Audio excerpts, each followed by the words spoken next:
think Jude is lying? Because a lot of people have been saying, oh, what he said is not very convincing. So do you think he's lying? Do you think Peter is right, or do you think Paul is right? Drop your opinion in the comment section, and don't forget to hit the subscribe button. All right, welcome everybody. Sorry for wasting your time. 3 minutes after 7. Okay, I don't know if I should start by introducing myself. And all right, my name is Jude Okoye. You guys know me as Jude ENGEES of the Psquare, even if I have not had anything to do with Psquare for the past 8 years. But it's all good. My name is Jude Okoye, ENGEES, and due to what has been going on for, I think, for the past weeks, normally for me, be myself, how I approach stuff like this, I normally sit it out. But I have to come and make this live video because it wasn't about me anymore. My family was involved in the whole thing, and I have to come and tell you guys what it's all about. Okay, first of all, let me start from the beginning of Psquare. I think most of you already know the story and how Smooth Criminal started through MMPP, then they now became Psquare. How Peter was more of the Smooth Criminal dancing, and Paul was more of singing after he broke out from dancing with the Smooth Criminals, started following me around and started, singing. The first song that Paul ever wrote in his life was Say Your Love. That was when I knew that there's something there. And when they went to the University of Jos, I was like, okay, this is, dancing Michael Jackson, imitating Michael Jackson in the secondary school time period is fine and okay. But now that you're in university, you cannot come to the university and still be, doing such, because people are expecting that you should be upgraded by then. Why don't you guys, fuse yourself together and possibly dance to your own music instead of you imitating Michael Jackson? Paul, bring your song, fuse it together. You guys can form a team, and that was how Psquare came about to be. So, long story short, we started the hustle from Jos together. Then we now came to Jos, came to Lagos, and everything is history. How we sacrificed everything to make the team work. How we came from just having nothing to Lagos, and working together as a team till this moment of crisis here and there every now and then. We started in 2013, ending of 2013. So it's crazy because it's kind of emotional, but it's something that needs to be said, and it has to be said just to get the record straight. Because I having issues from 2013 ending to early of 2014. I tried as much as possible to, because it has been going on since, but from 2013, 2014 was when it went out to the public, when it became public knowledge. And by then, it was so difficult then to curtail, because once something seeps out to the public, it becomes a public a thing that you cannot be able to take back. So from 2014, Psquare had issues, 2015, 2016, 2017. Then they now had a break of almost 5 years and came back in 2020, ending of 2021. And now again, they're having issues again.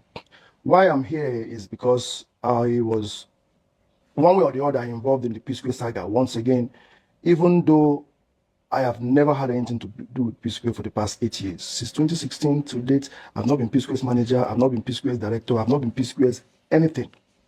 I have just been on my own, doing my own real estate business, focusing on my own hustle. And one way or the other, anytime there has to be any crisis affecting Psquare, my name will one way or the other find itself in the midst. I don't know how it happens, but Peter seems to still have a way of bringing me inside the problem. So let's start with the EFCC case. In February, I think February ending, I started getting calls from people that have done businesses with, people that I have made payments to, and people that have made payments to me. Every transaction I've ever had. Tell me that EFC invited them, and they were asked to come and, account for whatever business they had with me. And most especially, all of them were all more on the Dome account. So problem has to do with the new government that's in place. and that they are chasing Binance, they are chasing everybody that's making, the FX rise and whatever. I was like, oh, they'll just look at it and just move past.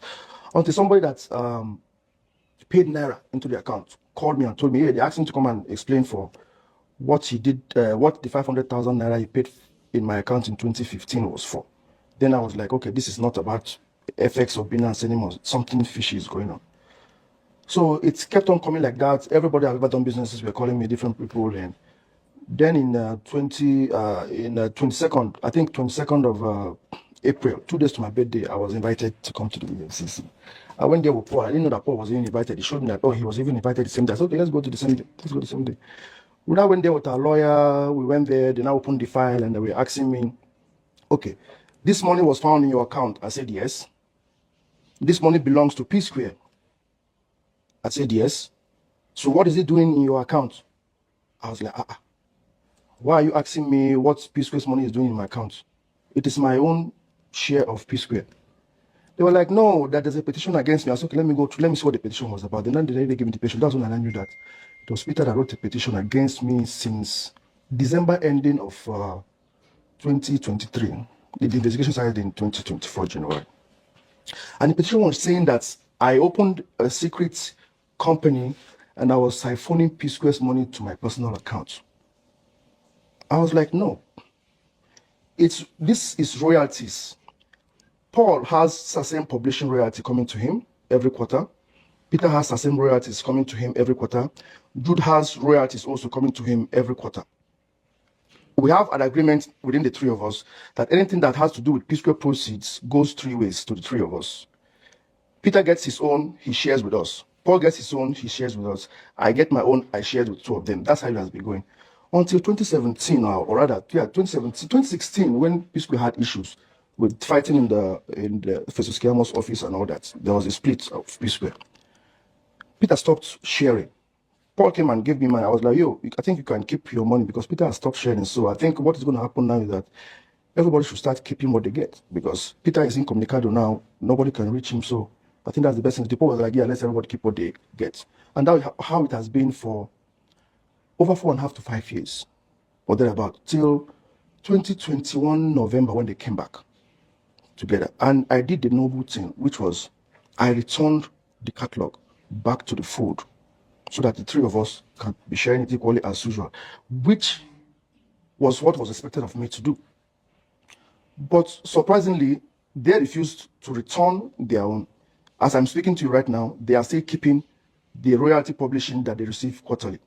Peter is still keeping his own to himself. Paul is still keeping his own to himself. The one I was keeping to myself, I have returned to the fold. The three of us are sharing since 2022, early 2022, something like that. That was my story to the EFCC. And they said, okay, but the two of them are Psquare. That Peter said that I was an unemployed graduate from Jos that didn't have any job, and they had issue when they had issues with their former manager, may so rest in peace, Bayo. That they now invited me to come and manage Psquare for them, so I can be on salary. I told him no, but I was one that brought them to Lagos.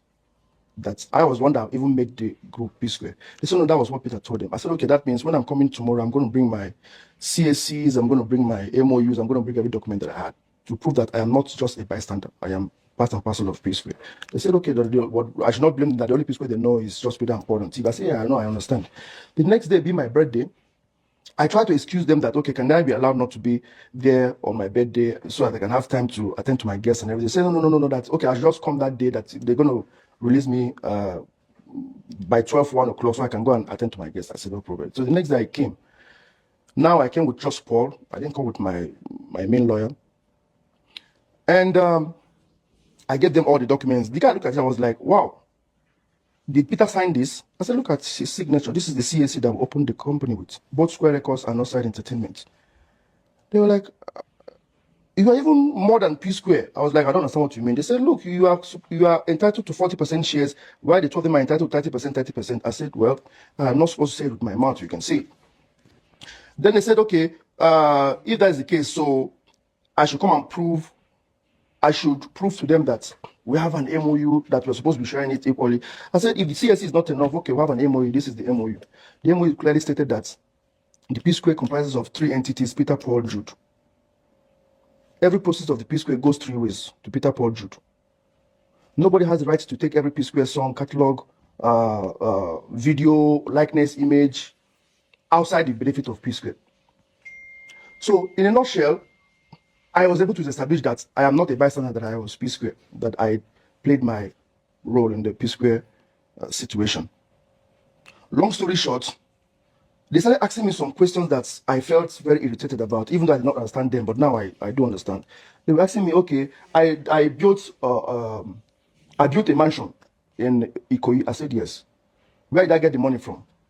Now it became. I've already explained to you what the money you said was petitioned against me in the account, what it was for. That this is my own money I was keeping from the royalty. Go and check Peter's own. You see his own in his account. Go and check Paul's own. You see his own in his account. Peter cannot come and say Jude is stealing our money from us. You come and just look at the account and see Psquare's money and say, Peter said he's stealing his money. Look at the money here. I said, no. Check Peter's account. You see his own share there. Check Paul's account. You see his own there. Why are you just flashing the light on my own alone? So I told them that now you're asking me, I built a mansion, where did I get the money from? This one, where did I get the money from? I was like, yo, Psquare ended in 2017. I have devoted my life from the day even before I went to university. I've devoted my life in Psquare. There is nothing else I do aside Psquare. I put my life on hold just to make sure that Psquare succeeds. And all of a sudden, I am wanted out of Psquare. I didn't have a problem. I saw what you guys are saying. Jude, is it by force? Leave Psquare alone, leave Psquare alone. I understand that the fans are more interested in what their favorites want, not what the truth is or what is the right thing to do. And by 2016, I decided to say, okay, no problem. If this is what they wanted, I needed to step down. Let me step down. Let me step away. I stepped away. Psquare ended. I had another thing to do. I sold my house in America. I sold my house here. I put all my sources that I had together to go and build that. I even borrowed money from few colleagues and friends to get that project finished. So why are you asking me where? So they now said, okay, sir, I'm not cooperating. No problem. I should go and get a shorty. I'm going to be detained and here and there and there. Okay. It happened that I was taken to the booking section. They removed my wristwatch. They bagged my wristwatch, my shoes, and everything. Took off my, jewelry and my wallet and everything. And I was about to be sent in when somebody else now came and said, okay, that I should wait a bit. Then after like 30 minutes, then I came back and said, okay, that the boss wants me to come and to come out and come back tomorrow morning. That's how I left. I think I left around midnight, close to midnight of that same birthday. Before I got home, all my guests have finished eating my food, my drinks, without me being present, and they've gone. But I think the ones that came and left understood what was going on, but they were close friends, so I didn't have anything to bother. So it was still kept, hush-hush that period. So that was how I was detained, so to speak, detaining. I spent the whole day from 9 o'clock in the morning till that midnight of that same day of my birthday. So I literally spent my birthday in the EFCC custody or detention or whatever you want to call it. So, and I came back, I was like, okay, seriously, what is the meaning of this? Somebody is sending a petition against me that I siphoned money. It's like saying, you are accusing me of having a bag of rice that belongs to 3 of us, but you have a dozen bags of rice that belongs to 3 of us in your possession. How are you accusing me of the one that I have? Okay, if that's your case, let's go and see how it's going to end. The EFCC people wanted to keep it hush-hush until it came out in the public domain that, Psquare are now in the EFCC, they're having tussles and here and there. I had nothing to do with Psquare. I just had a petition against me about royalties. Then all of a sudden, the royalty thing now shifted when he found out that all these allegations are not holding anything, because what he told them, that me being a bystander, is not what was established. It was established that I was part and parcel of Psquare on papers and everything. So he now went back to 2008, 2009, when we came to Lagos, the first account we ever opened, for me to explain every transaction that's ever happened in our account for over almost 19, 20 years. I can't even remember the money I spent last week. And someone is asking me to account for money spent 19 years ago, what it was for. Every money that has my name on it in the account must be explained. I was like, okay, no problem. Let me get it. Let me see what I can be able to do with that. I was able to, by his grace, have, if not all of them, most of the accounts that he was pointing at. Most especially, there's this 3 that he was mentioning, I think that's how he was trying to get Paul involved in the whole thing, saying that me and Paul were sharing monies without giving him his own share. He now pointed out where there was an account where Paul had $100,000 and there's none for him, and that place where Paul had $150,000, there was none for him, and one of whatever. Then I was like, okay, let me go and look at it and find out what, because it's been like, that was 2013 and 2014. I said, let me go and check it. That was over 10 years ago. 2-3 days later, I came back with my defense and I was like, this $100,000 he's complaining about was exactly the same day he got engaged to his girlfriend, then girlfriend, now wife. He bought a Range Rover for her, same day, same time. Paul did not buy Range Rover for anybody. He said, Jude, put my own in my own account, and I did that. Why are you calling EFCC on me to come and explain what Paul is doing with $100,000 in his account when you use your own to buy a Range Rover to engage your wife? Same day. The second one of $150,000 was on the middle of January 2014. You told me you wanted to buy a Bentley. I gave you $200,000. Paul said, I'm not buying a Bentley. Put $150,000 in my account and send me $50,000 to go to America to catch fun with. And now you are asking me to come to EFCC to come and explain why Paul has $150,000 in his account and you don't have yours. Paul has $150,000 in the account. You had a Bentley. The thing was so annoying, so frustrating that I am now the person that has to be explaining what your memorable times, periods are supposed to be for you. Am I supposed to be the one to remind you of when you engaged your wife with a Range Rover? That was when Paul had his money. The data is very clear there. Am I supposed to be the one to tell you that you bought a Bentley? You bought a Bentley, but not buy a Bentley. That's why Paul had $150,000 in his account. Now, I am now held in the EFCC to come and be explaining that. That I'm giving Paul that amount, then I'll go behind and share it with Paul. Now, all those accusations now, when there was one again that he held very dear. Very little amount, 25,007. That's why he got Jason Njoku involved or something.